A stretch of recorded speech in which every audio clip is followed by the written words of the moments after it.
After careful consideration, he settled on Gonsook. When he arrived home, his excitement turned to astonishment as he discovered Gonsook inside a grill, prompting a startled cry. It transpired that his grandfather had mistakenly assumed Gonsook was a meal and had placed it there. Thankfully, Gonsook emerged from the ordeal unscathed, though visibly shaken, and clung to Tetsu for comfort. As Tetsu puzzled over how Gonsook had ventured outside, he made sure to check for any injuries, as Tetsu had recently acquired a fish tank covered with a lid, and to his amazement, he discovered that Gonsook possessed the remarkable ability to use escape magic to lift the lid. Intrigued by this newfound talent, Tetsu shared his discovery with his grandmother. She revealed that she had collected some of Gonsook's shed skin, which bore peculiar lumps resembling horns. This prompted her to speculate that Gonsook's shedding process involved a touch of magic, possibly hinting at a unique genetic trait. While unconventional, Tetsu's grandmother encouraged him to take on the full responsibility of caring for Gonsook if he chose to raise the enigmatic creature. Tetsu couldn't help but wonder if Gonsook would continue to grow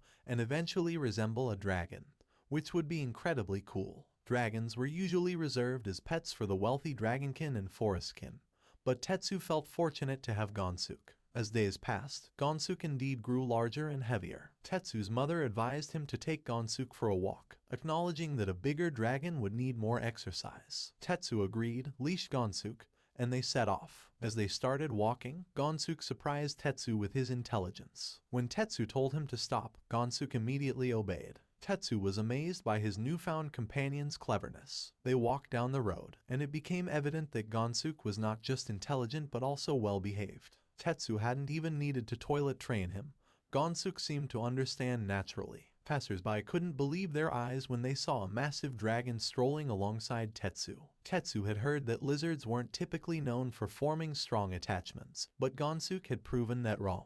Their bond was evident, as Tetsu believed that lizards, in general, didn't form strong emotional bonds with their owners. However, Gonsook not only had he grown attached to Tetsu, but he had also with Pon. As they continued their leisurely walk, Gon began to show signs of fatigue. Tetsu knelt down and gently inquired if Gon was tired, acknowledging that his Gon had grown too large to be carried. At that moment, Masa arrived on his bicycle and was taken aback by the remarkable sight before him. To Masa's surprise, the creature Tetsu had with him was no ordinary pet, it was a dragon. Masa questioned whether this was the same pet Tetsu had mentioned earlier, initially described as a mere lizard. However, Masa firmly believed it was a dragon. He attempted to confirm its identity through scanning but realized that Tetsu had never taken any measurements. Despite this, Masa's scanning device indicated that it was, in fact, a divine dragon, a rare and extraordinary breed. Prompted by Masa's curiosity, Tetsu decided to share the news with the world by creating an internet thread. Tetsu explained his motive, emphasizing that Gon was indeed a dragon and that he had been feeding him the same cat food as Pon. Concerned for Gon's well-being, Tetsu believed that it was essential for people on the internet to be aware of his remarkable pet. The online community was astounded by the revelation of a divine dragon, and they flooded the thread with detailed information about this notoriously challenging and aloof breed. Masa then removed Gon from the cycle carriage, noted that Gon had become tired during their journey. Masa wished Tetsu good luck with his exceptional pet and departed. This departure, however, greatly upset Gon, who began chasing after Masa. Tetsu shouted desperately for Gon to stop. Masa eventually disembarked from his cycle to witness the frantic chase, and, out of breath, he apologized to Tetsu for the disturbance. In a surprising display of humility, Tetsu acknowledged that the situation was, in fact, his fault and accepted a cola that Masa kindly offered. Gon, now intrigued by the cola, began to flap his tail and request a taste. Tetsu relented, allowing Gon to have a sip. However, Gon's excitement soon turned into anger, and he vehemently demanded more cola, thumping the ground with his tail.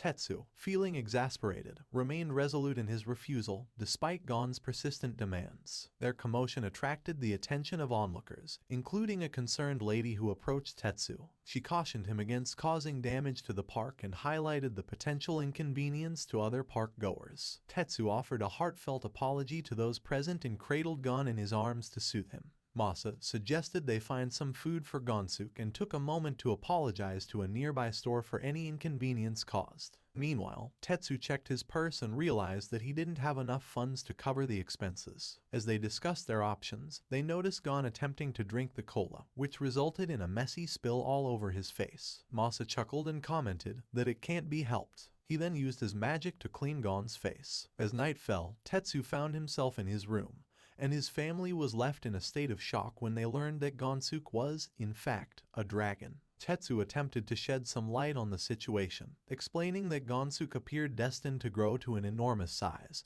perhaps even mastering a technique to control his own size. This revelation raised a pressing question that who would teach such advanced, college-level, high-grade magic to the dragon. Tetsu's mother suggested a solution to call to Takara, who possessed a specialization in transformation magic. Just as the suggestion was made, the phone rang, and Tetsu saw that it was Takara on the line. In a playful manner, he quipped that he had unwittingly summoned the devil herself. Takara wasted no time in scolding Tetsu for his tardiness and inquired if he needed anything. Tetsu was taken aback by how quickly she had become aware of Gonsuke's existence. In response, Takara informed him that a video featuring his dragon had gone viral, claiming the top spot among trending videos. In the following days, Tetsu took a moment to check the internet and confirm that the video had indeed garnered significant attention. He couldn't help but notice that his own face had been censored in the video, seemingly resulting in a fine. Suddenly, a playful and energetic Gonsuke leaped onto Tetsu's back, causing him to yelp in pain. The next morning, within the school's bustling corridors, a particular girl drew the attention of students as she passed by.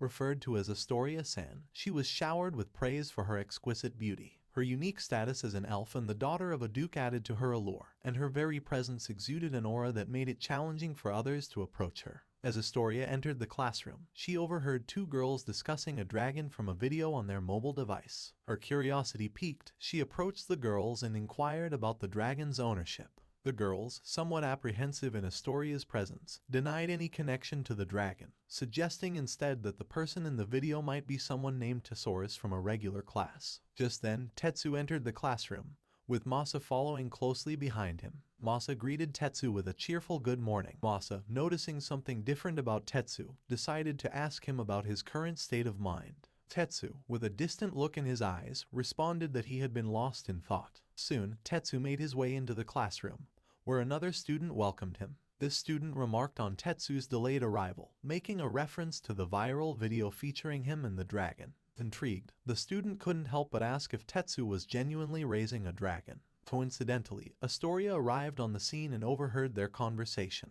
Tetsu somewhat stuttered as he struggled to respond to the student's inquiries. The persistent student dug deeper, inquiring about how Tetsu had come into possession of such an expensive and extraordinary creature. Tetsu began to explain that he had discovered the abandoned dragon inside a plastic bag near a convenience store. Astoria, her curiosity piqued, couldn't contain her excitement and decided to join the conversation. She addressed Tetsu directly, seeking confirmation regarding his dragon-raising endeavors. However, her sudden appearance left Tetsu and the other students momentarily speechless. Perceiving their hesitation, Astoria took a step back, raising doubts about whether Tetsu was, indeed, raising a dragon. Breaking the silence, Tetsu eventually confirmed the truth, acknowledging that he was, in fact, raising a dragon. This revelation excited Astoria, prompting her to request some pictures of the magnificent creature. Tetsu eagerly obliged and proudly displayed a picture that featured his dragon alongside a cat. Astoria found the image adorable and asked if she could keep it. Tetsu graciously agreed, allowing her to hold on to the cherished picture. Tetsu's friend couldn't help but feel a pang of jealousy, observing the rapport that was developing between Tetsu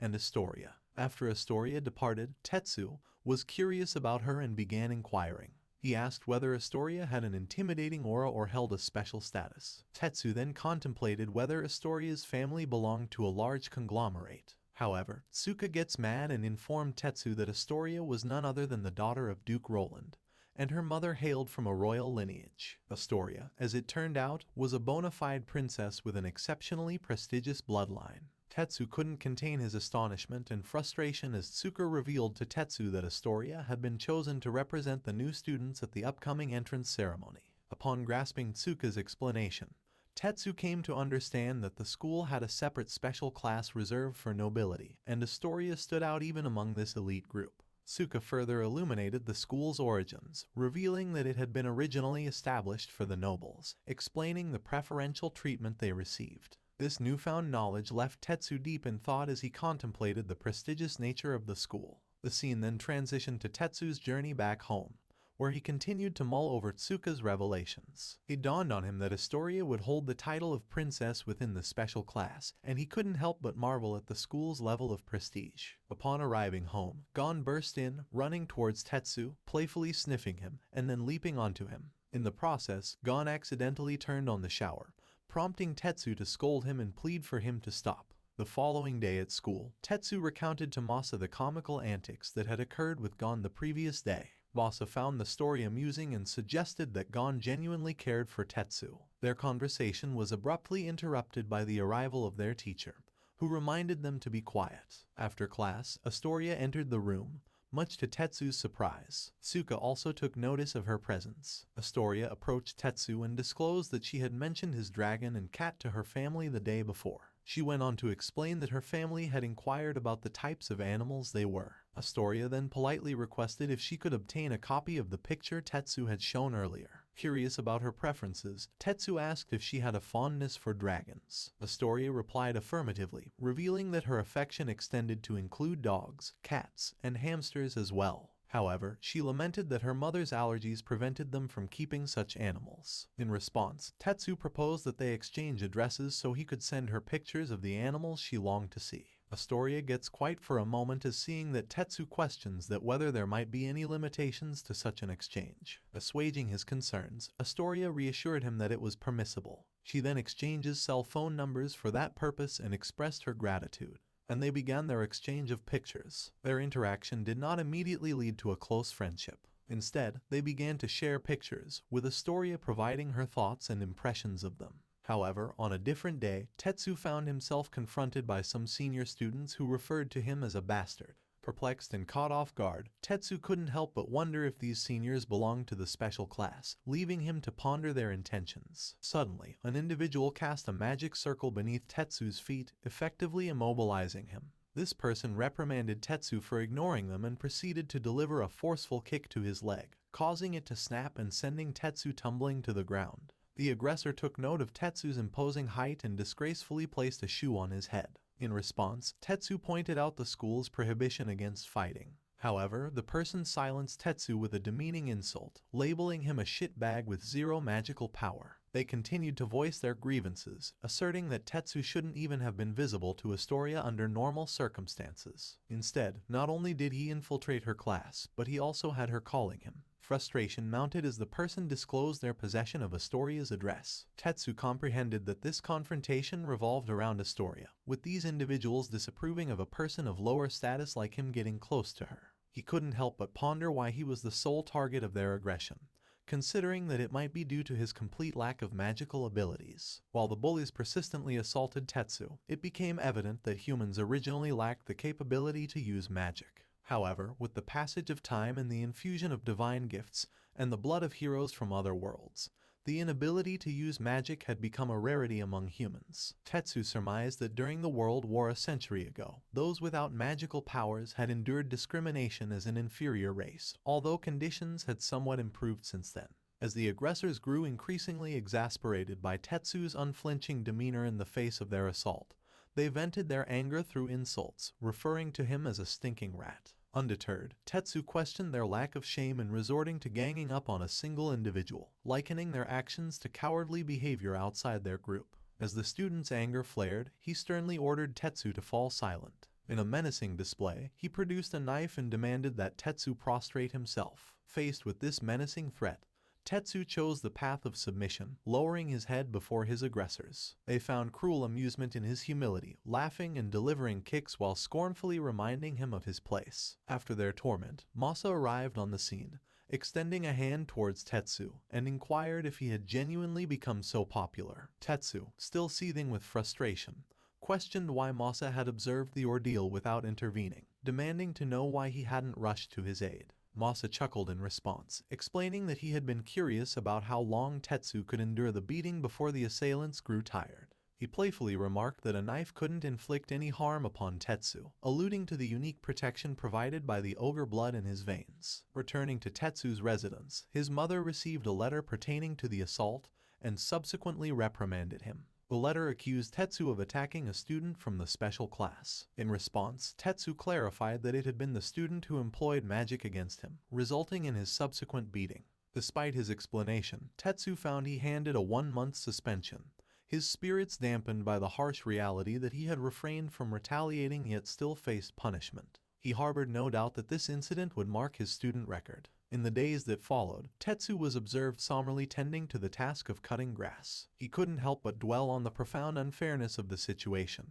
His decision not to fight back had yielded its own set of consequences. Suddenly, his grandmother contacted him, revealing that their assistance was required for a wolf extermination task. The rampant wolf problem demanded a solution, and Tetsu was acutely aware that he was being used as the bait in this dangerous undertaking. Gon accompanied him on this mission. As the car carried them towards their destination, Tetsu's grandmother took notice of his patient disposition, likening it to his father's temperament. Curious, Tetsu inquired if her remark pertained to his suspension. She acknowledged the undue influence wielded by individuals with social prominence, emphasizing that, regardless of his actions, any retaliation would likely result in future consequences. She further probed into the role of Tetsu's parents, prompting him to explain that modern parents had become increasingly involved in their children's endeavors, particularly school plays. Many parents insisted on their child securing a prominent role, rather than being relegated to the background. His grandmother shared this perspective, highlighting the existence of different parental archetypes,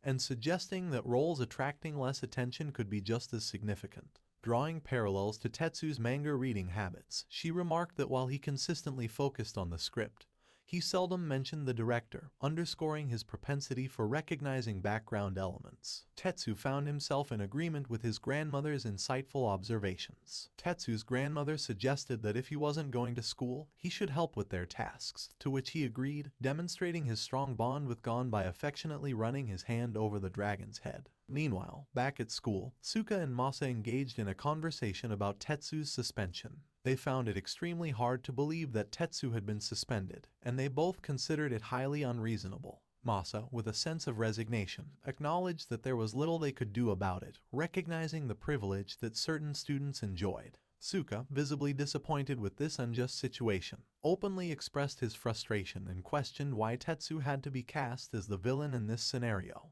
Masa offered a more grounded perspective, stating that this was merely a reflection of the world's normalcy. He pointed out that it was fortunate that Tetsu had managed to avoid further trouble, and speculated that if they had been targeted as well, the situation might have become even more intriguing. Masa clarified that he was referring to the court of public opinion and encouraged Suka to take a look at something specific. Suka inquired about what he meant, prompting Masa to show him a video featuring Tetsu being physically assaulted by other students. Suka quickly grasped the significance of the footage, recognizing Tetsu as the victim. Masa confirmed Suka's observation and revealed that the video had been uploaded by someone who held a negative view of the special class students. Masa explained that this was often how powerless individuals reacted, rallying behind causes anonymously. The dragon incident had become a symbol of the wealthy being confronted in front of a convenience store, and even events of this magnitude had the potential to trend widely. Masa contemplated the potential uproar this incident could cause, leading Suka to criticize him as a leech and question his character. Masa brushed off the comment, emphasizing that few possessed as much moral fortitude as he did. He underscored that the prevailing common sense in society could sometimes transcend the norms of their world, predicting that this incident would undoubtedly become major news. Masa's prediction proved accurate as the video continued to trend on the internet,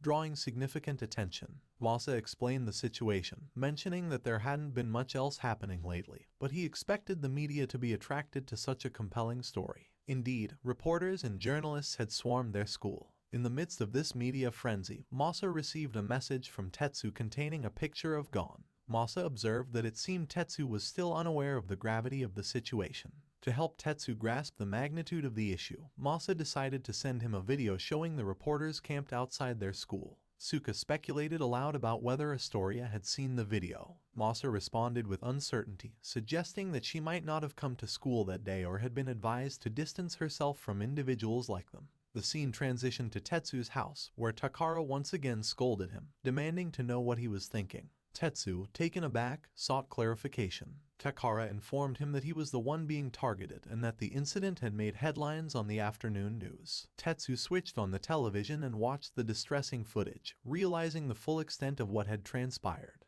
Takara expressed her concern and advised Tetsu not to create any more trouble for the girl involved. She even suggested that they should introduce themselves at some point. After their phone conversation ended, Tetsu pondered which girl Takara had been referring to. Suddenly, Gon struck Tetsu with his tail, causing him to wince in pain. As they processed this, a knock echoed through the house. Tetsu hurried to answer the door, only to be met with surprise upon finding Astoria standing there alongside her bodyguards. Overwhelmed and nervous, Tetsu quickly shut the door, informing her that they had no need for newspapers or magazines. From inside, he muttered to himself that a lady like her shouldn't set foot in a humble house like theirs. As Astoria persistently called for Tetsu, Masa arrived at the scene and inquired about how long he had been there. Upon spotting Masa, Astoria appeared intrigued and jokingly asked if he was the rumored girlfriend. Tetsu emerged from the house, and Masa playfully teased him about being cruel and finding another romantic interest while already having him. Tetsu scolded Masa,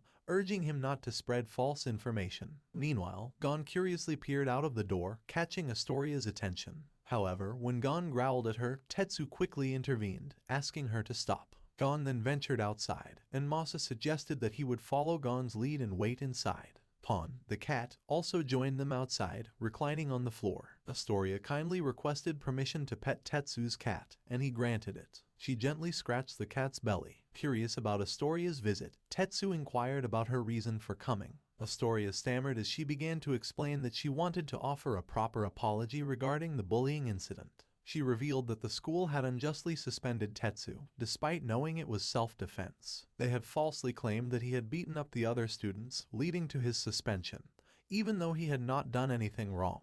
Tetsu reassured her that he was fine and offered to give her a ride. Astoria acknowledged Tetsu's toughness but was taken aback when she noticed the dark elf, prompting her to ask if he was really Tetsu's lover. Surprised by the question, Tetsu denied it and clarified that they were childhood friends. He also mentioned that someone like him, with zero magical ability, would find it challenging to secure a partner. Tetsu suggested that it might be better if Astoria avoided talking to him in the future. However, Astoria insisted that she didn't care about such matters and presented Tetsu with a gift, encouraging him to accept it to avoid making her feel bad. Touched, Tetsu expressed his gratitude and reciprocated by giving her some herbs he had collected from his backyard. After Astoria left, Tetsu returned inside to find Masa and Gon waiting. Masa greeted him with a playful reference to Astoria as his girlfriend, but Tetsu corrected him, clarifying that Astoria was not his girlfriend. Gon, upon seeing Tetsu, became excited and playfully slapped his leg. Tetsu sat down, and Masa suggested that Gon might be jealous, having seen him interact with a cute girl. Curious about Masa's visit, Tetsu asked why he had come over since he had never stopped by before. Pawn also joined them, settling on Masa's lap.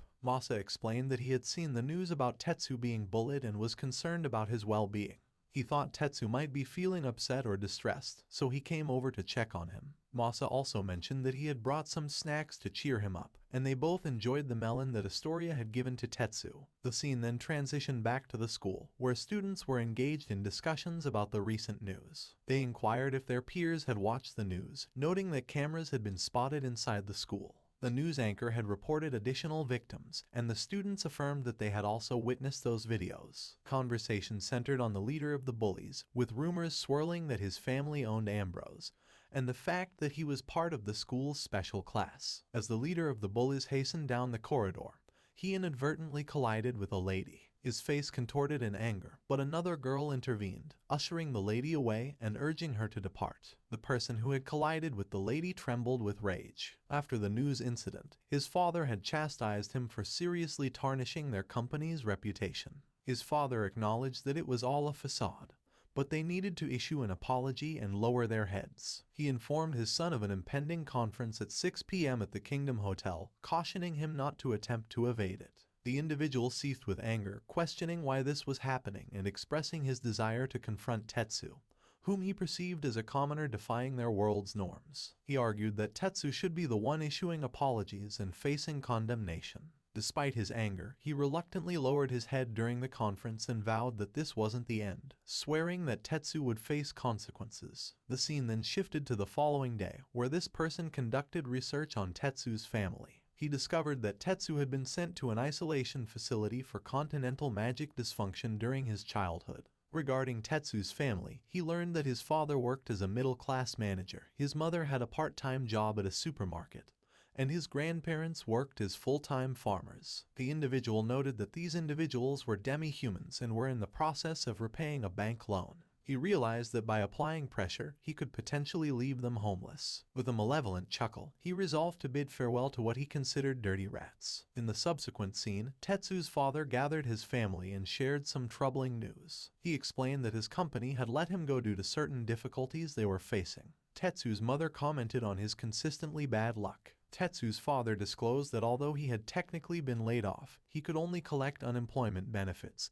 and was unable to obtain job placement assistance. When his wife inquired why this was the case, he responded that they had evaded his questions. He contemplated his next steps and realized that he needed to make a comeback. Looking at Tetsu, he suggested that they seize the opportunity to enroll him in something and proposed that they visit the Adventurers Guild the next day. Tetsu inquired about their destination, and his father clarified that it was the Adventurers Guild. Upon hearing his father's suggestions, Tetsu couldn't help but think that registering at the guild resembled something akin to a staffing agency. During their journey to the guild, Tetsu confided in his father, expressing his desire to earn money to provide for Gonsuke. In response, his father offered a range of job options, encompassing tasks such as repairing, disinfecting, cleaning, seed collection, and herb gathering. He elaborated on the diversity of these jobs, explaining that they span from ordinary household chores to confidential assignments commissioned by the country. However, to Tetsu's dismay, he soon discovered that he couldn't register for any of them.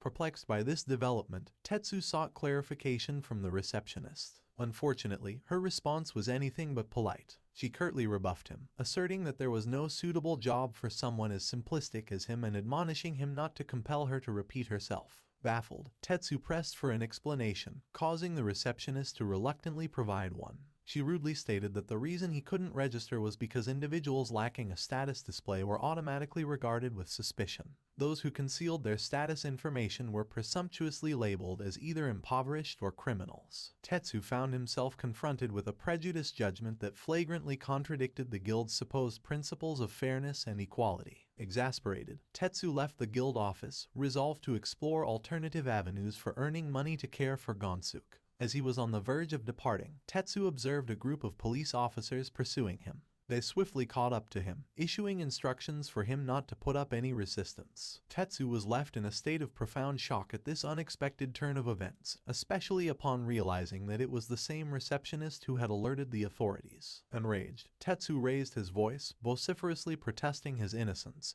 and vehemently contesting the baseless accusation of being a thief. As Tetsu struggled to explain his predicament, clarifying that he was searching for his father who had come along with him, the lady stationed at the guild's entrance responded dismissively. She suggested that a father with a son involved in criminal activities, like Tetsu, was likely a criminal as well. She wasted no time in instructing the officers to escort him out of the premises. However, just as tensions were escalating, Tetsu's father appeared on the scene, seeking an explanation for his child's actions. The disturbance prompted the guild master to emerge from inside the guild. It quickly became apparent that the guild master was acquainted with Tetsu's father, addressing him as Cariel, and remarking that it had been a while since they had crossed paths. This revelation left the other guild employees astonished. One individual inquired if Tetsu's father was the renowned devil killer, while others expressed their admiration for him. Tetsu's father grinned, acknowledging that was indeed a name from the past. He then turned his attention to the police officers, questioning if there was an issue concerning his child. The narrative transitioned to Cariel's office, where he extended an apology to Tetsu. Tetsu, however, sought reassurance, wanting to know if Cariel truly believed in him now that he had acquired his registration card without any complications. Cariel responded affirmatively, placing his faith in Tetsu and emphasizing his lineage as the descendant of the great hero Uruk, the same hero who had defeated the Devil King on 4 occasions. Cariel continued to extol Tetsu's father's impressive accomplishments. In a reassuring tone, Kariel assured Tetsu that should he ever encounter discrimination or prejudice akin to the recent incident, he could always turn to him for assistance. Tetsu expressed his gratitude and then took his leave from Kariel's office. The narrative then shifted, depicting Tetsu persistently searching for a suitable job. He remained steadfast in his determination to earn money to provide for Gonsuke and secure his father's income. Tetsu stumbled upon a job posting for an herb collector and wondered if he could carry it out using his bicycle. His father joined him and noticed that the job resembled the request he had accepted.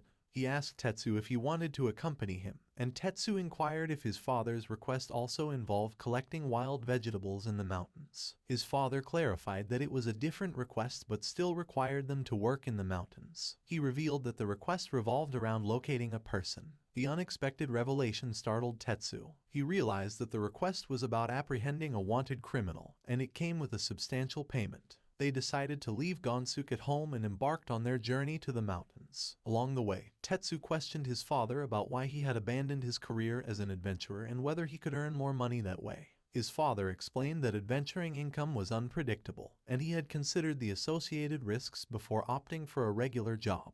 While in the mountains, Tetsu heard a noise reminiscent of a car. His father suggested it might be related to the wanted person, and instructed Tetsu to hide in the shade of a tree while warning him not to reveal his face. Tetsu obeyed, concealing himself as his father ventured further up the mountain. Before long, Tetsu's father returned and requested his cell phone. Tetsu handed it over, realized that it's a spatial magic. Then the police arrived at the scene as well. His father announced they were finished, and as they ascended the mountain, Tetsu was stunned to discover that the person they had been pursuing had been killed. His father confronted Tetsu, questioning whether adventurers were individuals who needed to possess the knowledge of killing and if Tetsu despised that notion.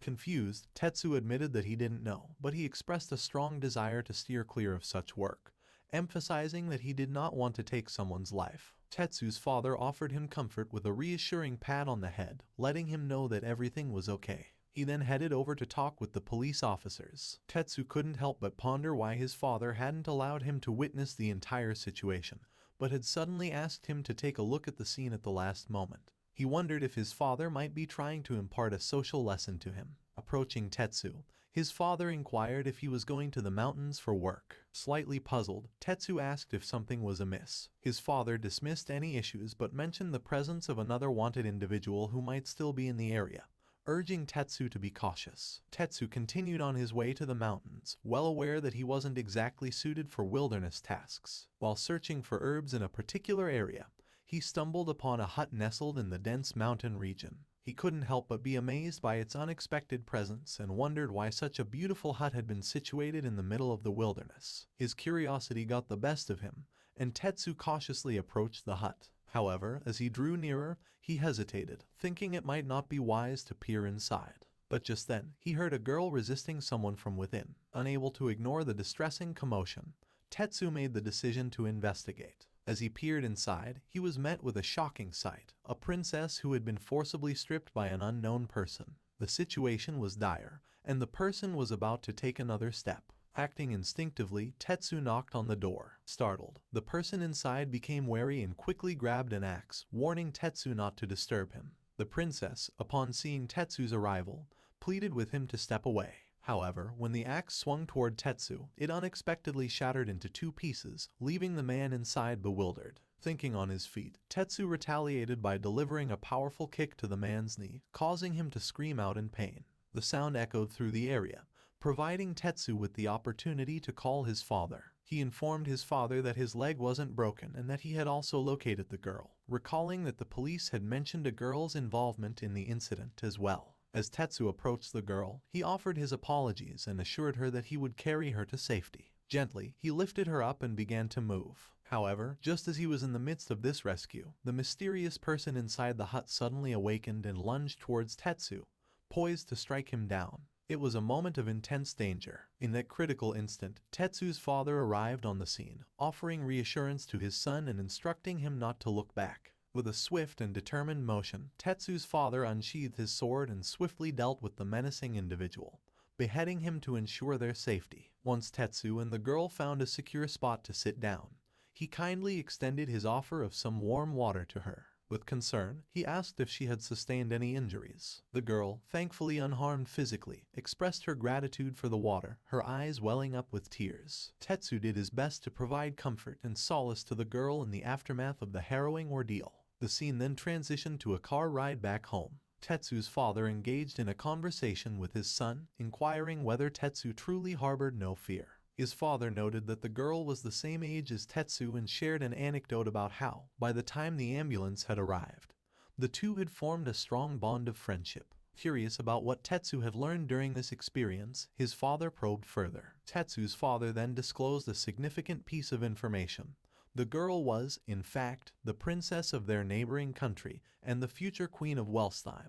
Tetsu reflected on how her hands were as beautiful as Astoria's and wondered if he had treated her with the respect and courtesy befitting her royal status. Meanwhile, back at Tetsu's house, Gonsuke continued to make a commotion, seemingly preoccupied with something. His cries persisted until Tetsu returned home and took a shower, bringing an end to the day's eventful happenings. The scene shifted to the Adventurers Guild, where Tetsu's father, Uruk, found himself seated in Cyril's office. Uruk extended his gratitude to Cyril, who, in response, offered an apology and acknowledged the trouble caused by a former employee. Uruk replied, expressing his belief that if Cyril hadn't handled the situation so carefully, it could have resulted in even more pressure. Cyril agreed with this assessment and mentioned that the repercussions had even reached the governor's office. Intrigued by this revelation, Uruk inquired whether they were referring to high-ranking bureaucrats. Cyril clarified the situation, revealing that it was actually the governor's heir who had caused the trouble. He hinted at a strained relationship between the governor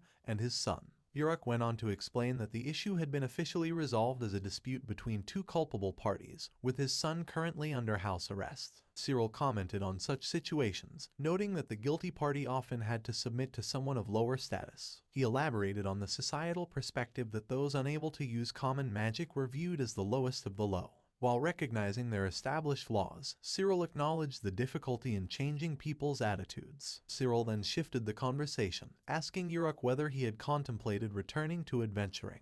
Uruk replied, emphasizing that being an adventurer was not as glamorous or romantic as some might imagine. He pointed out that it was an unsuitable profession for someone looking to protect their family. Uruk stressed that, unlike a mythical monster, he couldn't vanquish a massive corporation with his sword. Consequently, he needed to find a new job. Cyril, cognizant of Uruk's circumstances, inquired if he could offer a suggestion. The scene then shifted to Tetsu's house. Tetsu turned on the TV, and Gonsuke was nearby, both of them watching the news. Tetsu was relieved to see that his recent altercation with the special class hadn't made it into the news coverage. Gonsuke approached Tetsu with a bucket, and Tetsu initially wondered if Gonsuke wanted to go outside on his own. However, he soon realized that Gonsuke wanted him to accompany him. Tetsu agreed to join Gonsuke in their quest for gathering quests, and together they embarked on a walk. While on their walk, Tetsu made sure that Gonsuke wore his leash and ventured into the jungle. There, he unexpectedly encountered Masa and decided to share the story of rescuing the princess in the mountains. Tetsu expressed his curiosity about why Masa was getting involved in such matters. He emphasized that even the fact that Tetsu had picked up an abandoned dragon was extraordinary on its own,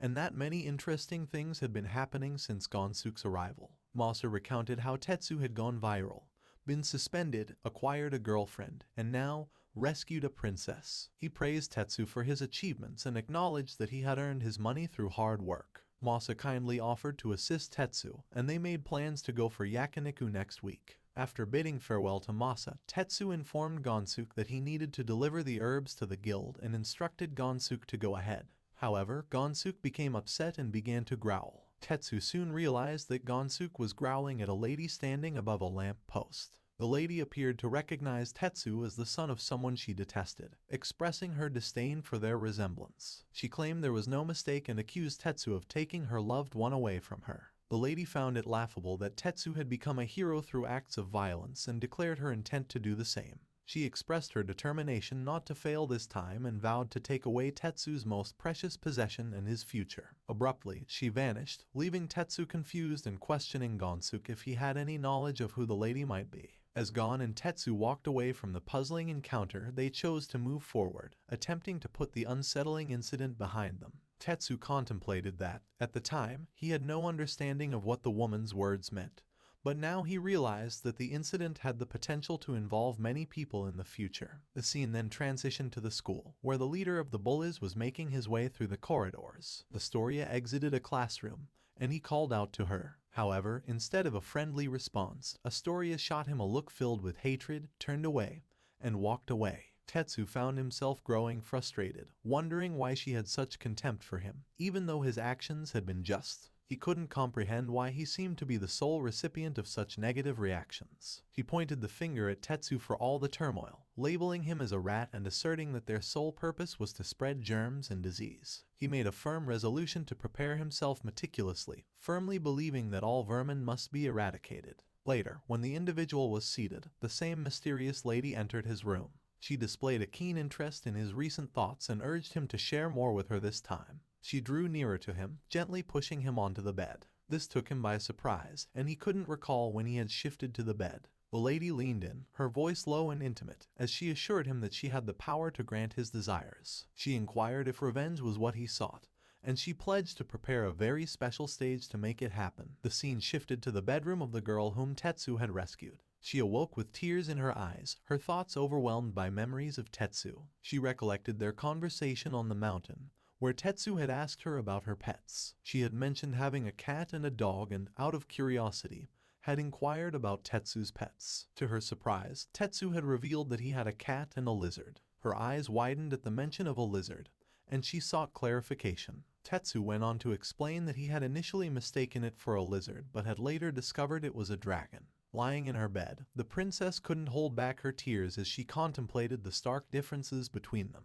Tetsu was a commoner with no magical abilities, while she belonged to royalty. Despite these glaring disparities, her longing to meet him was insatiable. She confessed her deep admiration for him, admitting that she couldn't stop thinking about him. The scene transitioned to Tetsu and Masa standing outside a store on their way home. As they arrived, they encountered some children who were utterly astounded by the presence of a dragon. The children approached Tetsu and asked for permission to take pictures of Gon. Tetsu, obliging, gave them the green light, and the children eagerly began snapping photographs. Masa watched this with amazement, realizing how Gon had become a local celebrity thanks to the viral video. The scene then shifted to Tetsu's house, where he inquired about the dinner party from his father, Uruk. Uruk clarified that it wasn't just a dinner, it was also an occasion for the princess to express her gratitude. Furthermore, Uruk revealed that they were considering elevating Tetsu's family to nobility, and had even extended an offer to Tetsu for a job as a bodyguard. As Tetsu pondered the notion of becoming nobility, he turned to his father for clarification about their potential future. His father responded that he had yet to provide an answer and wanted to hear Tetsu's perspective on the matter. Initially, Tetsu expressed his willingness to assist, but upon further reflection, he raised concerns. Tetsu pointed out the persisting video of his doza, and he wondered whether it might be more suitable for his Bevel Slayer father to handle the situation independently. He also voiced apprehensions about the impact on his schooling. Acknowledging his son's reservations, Tetsu's father proposed that, for the time being, they should accept the reward presented by the princess and avoid drawing excessive attention to themselves. He disclosed their upcoming attendance at the party alongside Princess Lulicia. The scene then transitioned to Masa sharing the news with Tetsu that his suspension would conclude soon. They embarked on a walk together, during which Masa mentioned that the princess they had rescued might have something important to convey to Tetsu. This information had been relayed to Masa by Tetsu's father. Tetsu decided to check his phone to ascertain whether the video of his doza was still in circulation. Regrettably, he discovered that the video persisted, suggesting it would endure as a lasting presence. This realization left him disheartened, considering the possibility that he might never acquire proper table manners and lamenting the missed opportunity for a barbecue. Suddenly, his phone rang, and it was Astoria on the line. She expressed her gratitude to Tetsu for sharing a picture of Gon and Pawn. The scene then shifted to Astoria's arrival at Tetsu's residence. Tetsu welcomed her and conveyed his appreciation for her guidance regarding table manners. He confessed that he felt utterly lost without her assistance. Astoria reassured him, mentioning that they had all the necessary cutlery and items at her home. Tetsu's grandpa chimed in with some advice, suggesting that Tetsu take extra onions and offer candies to share with Astoria's family.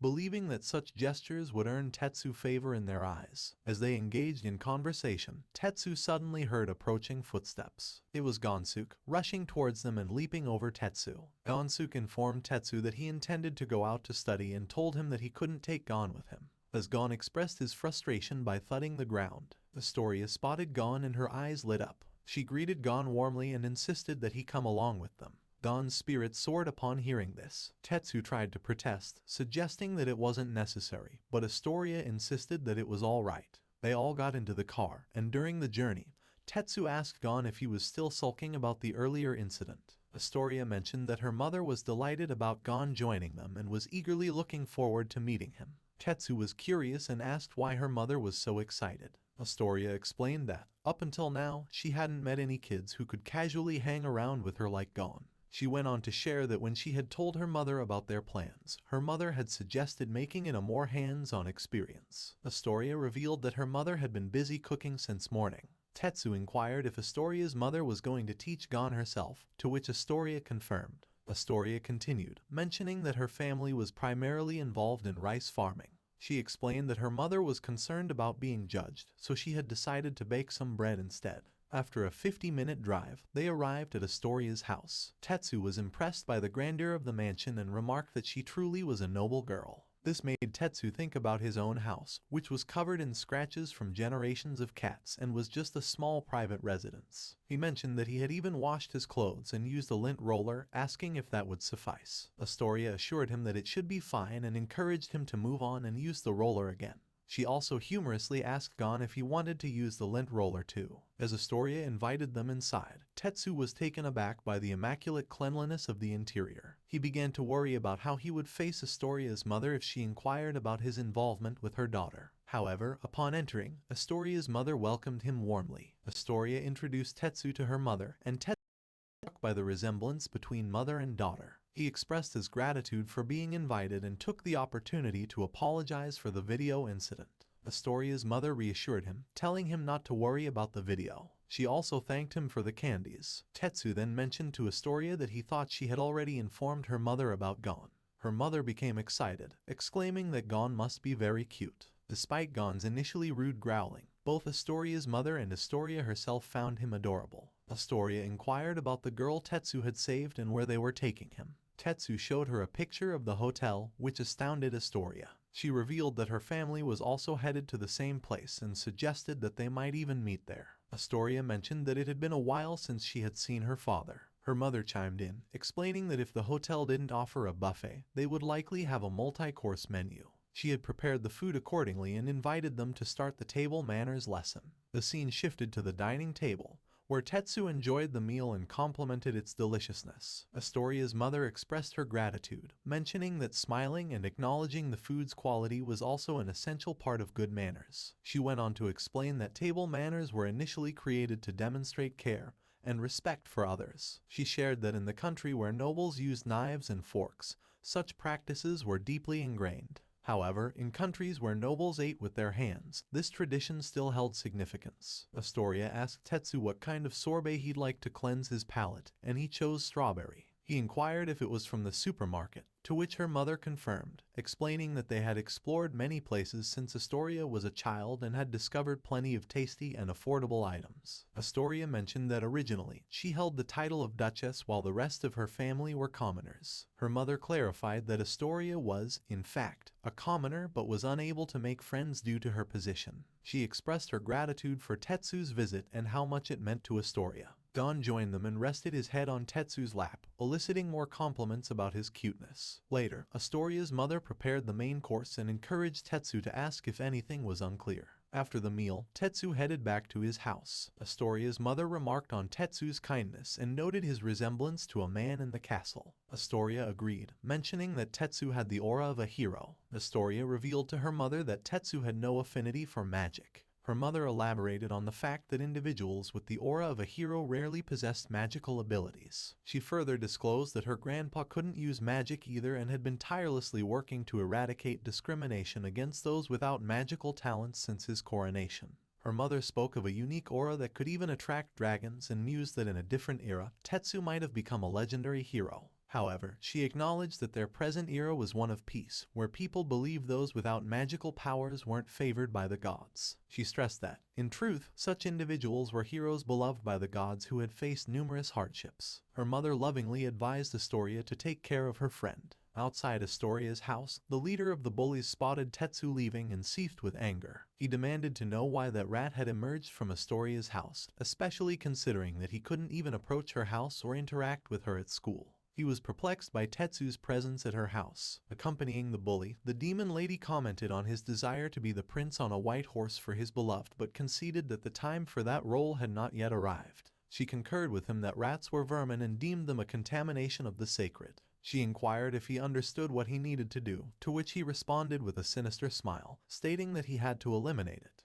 The lady then tasked him with exterminating the lowly rat and assured him that she would set the stage for him to become a hero. She emphasized that the journey to becoming a hero often commenced with smaller actions. As Tetsu prepared for the evening, he couldn't help but reflect on the fact that it marked the final day of his house arrest, coinciding with the much-anticipated dinner party. Upon their arrival at the hotel, his father brought up the news that he had heard about Tetsu making friends with a girl, prompting Tetsu to seek further details. In response, his father mentioned that he had even heard about Tetsu visiting her home.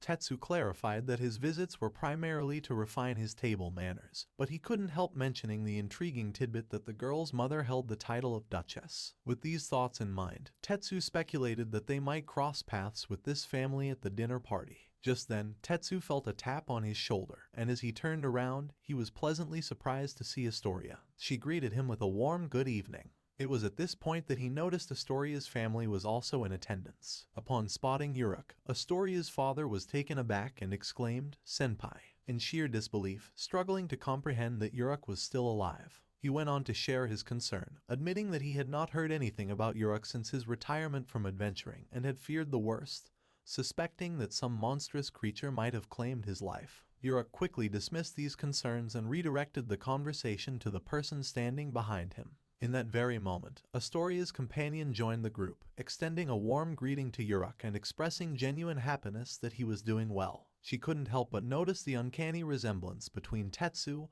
and a certain heroic figure. With curiosity piqued, she inquired about Tetsu's heritage. Tetsu replied humbly, admitting that he wasn't entirely certain about his lineage. However, he did mention that during his father's school days, he had been quite the troublemaker and had even earned a reputation for defeating a formidable devil, leaving an enduring legacy. As Astoria delved into the topic of the hero who had recently been suppressing demons, she began to piece together the puzzle. She surmised that this hero must be none other than Uruk. Astoria noted that around 2 decades ago, Uruk had achieved the remarkable feat of defeating 4 demons in rapid succession. Tetsu, overhearing their conversation, couldn't contain his curiosity and ventured to ask if this was the stuff of legendary tales. Astoria's father turned his attention toward Uruk, expressing his astonishment that Uruk had never shared these captivating stories with him before. He went on to recount a couple of anecdotes involving the hero, one in which the hero had stolen his girlfriend, prompting him to retaliate by pilfering the hero's bike and crashing it into a demon's castle. Another tale involved a demon woman he had once courted, who had ulterior motives and absconded with his fortune.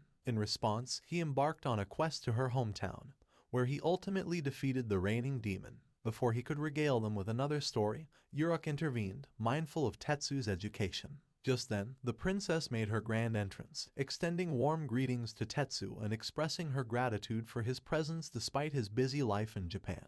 Tetsu responded with humility, thanking her for the invitation. The princess encouraged him to dispense with formality and engage in more casual conversation. However, her maid disapproved, shooting Tetsu a disapproving look. The maid took the opportunity to introduce herself as Princess Lulisica's maid and educator. She invited everyone to take their seats and, in a gesture of recognition, presented Uruk with a medal and certificate as proof of nobility. She also offered her assistance in any way she could. Uruk declined the job offer and inquired if there was any other way they could be of assistance. Lulisica joined the conversation, acknowledging that it was Tetsu who had saved her. Nervously, she broached a more personal topic, inquiring about Tetsu's relationship status and whether he had made any future romantic commitments. Tetsu politely declined to divulge such information, leaving Lulisica genuinely impressed. Her maid scolded her for breaching such a personal topic, But Lulisica defended her curiosity, explaining that she had a genuine interest in conversing with people her age. Tetsu couldn't help but wonder whether Lulisica had other friends like herself and if she shared the same ability as Astoria to transcend societal norms. As the conversation continued, Tetsu's curiosity led him to ask Lulisica if she had mentioned having a cat,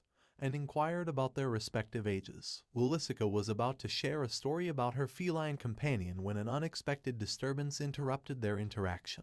The building began to shake, initially leading Tetsu to believe it might be an earthquake. However, the sound resembled more of an explosion. In an instant, the lights inside the room flickered and then went out completely. Tetsu acted swiftly, reaching for his flashlight and casting a beam of light into the darkness. To his astonishment, he discovered that the room was now empty. The sudden and eerie absence of everyone left him bewildered, and he couldn't help but wonder what had just transpired. Amidst the enigmatic circumstances, Tetsu struggled to make sense of the unfolding events. Suddenly, a mysterious woman emerged from the shadows, launching a surprise attack on him from behind. Much to his astonishment, Tetsu emerged from the assault unscathed and swiftly pivoted to confront the woman. Intriguingly, the woman acknowledged that she had always perceived Tetsu as an anomaly, and had meticulously arranged a unique scenario and tools for their encounter. She divulged that they had meticulously crafted a stage specifically for him and even suggested that if he harbored any anger, it should be directed at his own father. Bewildered by the bizarre turn of events, Tetsu couldn't contain his confusion and sought an explanation. The woman proceeded to unveil her sinister intent, expressing her desire to make Tetsu experience the same kind of pain she had endured. The scene then transitioned to the past, revealing the demon lady as a young girl, cradling the head of a similar creature in her hands, tears streaming down her face. This poignant moment depicted the day when Uruk had decapitated one of her cherished creatures, an incident that had irrevocably etched her determination for revenge against him. Returning to the present, Tetsu found himself standing on a rooftop, utterly perplexed about how he had been transported there and realizing that the mysterious woman had vanished into thin air. In that disorienting moment, a voice abruptly called out to him, and he spun around to find the leader of the bullies menacingly brandishing a sword. The menacing figure hurled insults at Tetsu, labeling him a stupid rat and declaring his intention to eliminate him. Tetsu, appearing genuinely frightened, glanced down at his uniform, which had transformed into the attire of the special class. He couldn't help but wonder if the stress had triggered this bewildering alteration.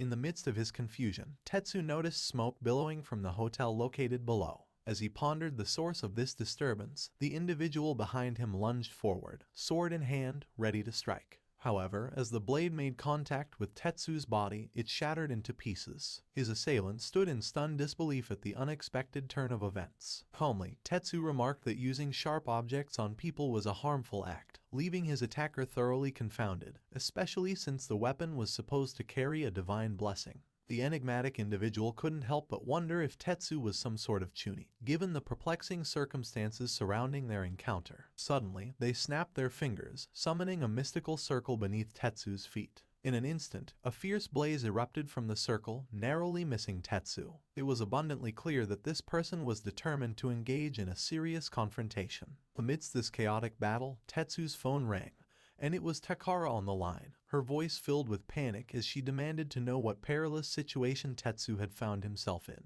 She passionately urged him to defeat his mysterious opponent. The enigmatic individual, now armed with a spear, questioned how Takara had become aware of Tetsu's predicament. Takara calmly retorted that she was watching the situation unfold live. Capitalizing on a perceived opportunity, the assailant lunged at Tetsu, but Tetsu's agility allowed him to easily evade the strike, leaving his frustrated opponent to resort to name-calling, labeling him a stinky rat. Enraged by this insult, Takara couldn't help but interject through the phone, demanding to know who had been insulted. However, before Tetsu could clarify or even mention the murder incident, Takara abruptly hung up. As Tetsu carefully evaluated the bizarre scenario, he noticed an unusual phenomenon.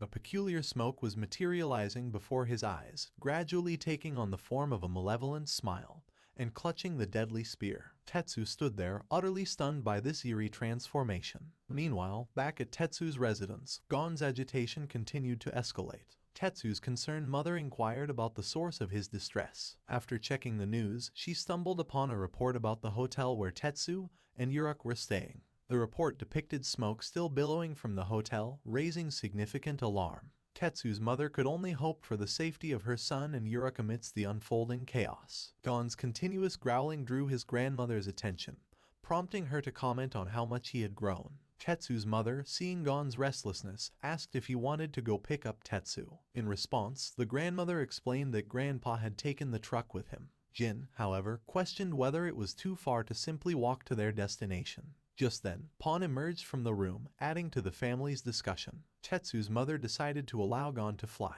considering that he might get lost if he walked alone. She agreed to accompany him but stressed the importance of him listening to her. Gon nodded in agreement and then, to everyone's surprise, rolled down. His mother, amazed by his sudden display of agility, sat on Gon's back. With heartfelt farewells to her mother-in-law, she departed, soaring through the sky on Gon's back. Meanwhile, Grandma overheard some alarming news, which mentioned that terrorists had taken hostages and were somehow connected to the Demonkind. Among the hostages was Princess Lulisha. With a sense of urgency, Tetsu's mother and Gon flew towards the hotel. As they searched for a suitable place to land, a police officer approached them, inquiring about her safety and her family's whereabouts. She landed and explained that she was there to pick up her family. The police officer cautioned her to be more careful in the future and mentioned that he would be taking her to the police station. However, as they spoke, Tetsu's mother suddenly realized that Gon was nowhere to be found and had ventured off on his own, adding a new layer of concern to the unfolding situation.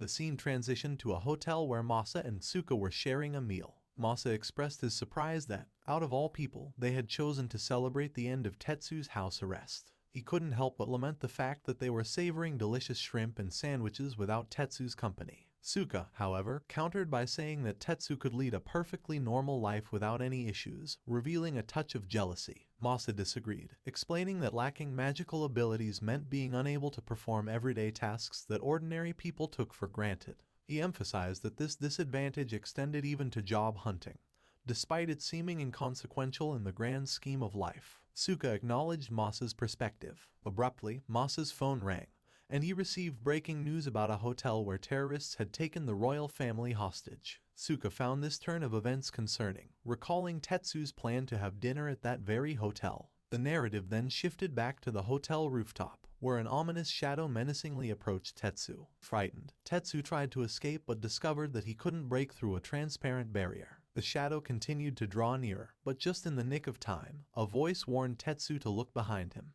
To his astonishment, he saw his father, with Astoria's dad perched on his back. Astoria's father inquired about Tetsu's well-being and offered to heal him. Yurik unsheathed his sword and attempted to cut through the barrier, but it proved resistant. Tetsu suggested they deal with the nearby undead creature, but his father insisted it was his responsibility. The shadow being attacked Tetsu, but he managed to dodge the assault, noting that the spear didn't seem charred and appeared to be unremarkable in nature. Tetsu, displaying quick reflexes, managed to catch the spear and forcefully thrust it downward, realizing that the undead being he had confronted was not its true form. He soon recognized the futility of his efforts. Yurik intervened, delivering a powerful blow to the undead being, and advised Tetsu to target its head and heart to finish it off. However, Astoria's father pointed out the difficulty of doing so from their current position and offered his assistance in breaking the barrier. Pooling their efforts, they successfully shattered the barrier. Astoria's father suggested they return to their family and friends. Tetsu questioned why his father was present and expressed concern about leaving Princess Lulisha behind. Yurik reassured him, explaining that the princess was under the protection of their private royal service. Tetsu's phone rang, and it was Takara on the line, frantically inquiring about his safety. His sister informed him that right after they had hung up, there were reports of hostages on the news. Tetsu asked his sister if she could provide more information about the current situation. The scene then transitioned to Tetsu and his father, accompanied by Astoria's father, rushing to the scene.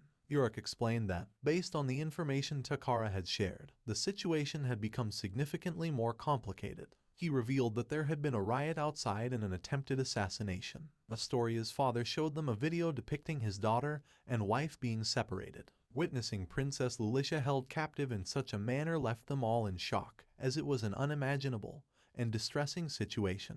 Astoria's father shared that the private royal service he had mentioned was comprised of a group of elite individuals. Remarkably, they had been facing issues with these elites recently, coupled with coordinated attacks orchestrated by demon factions, leading to acts of terrorism. This revelation left the group deeply shocked and concerned about the unfolding crisis. In response, Uruk suggested that, given their direct involvement in these extraordinary events, they should take action and assist the hostages. Astoria's father readily agreed with this proposed course of action. Uruk proceeded to give Tetsu clear instructions. He should call his sister, and Uruk himself would contact the guild to make all necessary preparations. The group wasted no time in following through on these directives. Uruk informed Tetsu that the guild had promptly provided him with teleportation coordinates. Tetsu swiftly relayed this crucial information to his sister, outlining the need for her to simultaneously invoke concealment and teleportation magic. With their preparations in place, they entered the hotel, filled with determination and resolve, ready to rescue the hostages from their perilous predicament. Tetsu's sister agreed to the plan, and they proceeded cautiously into the hotel. Inside one of the rooms,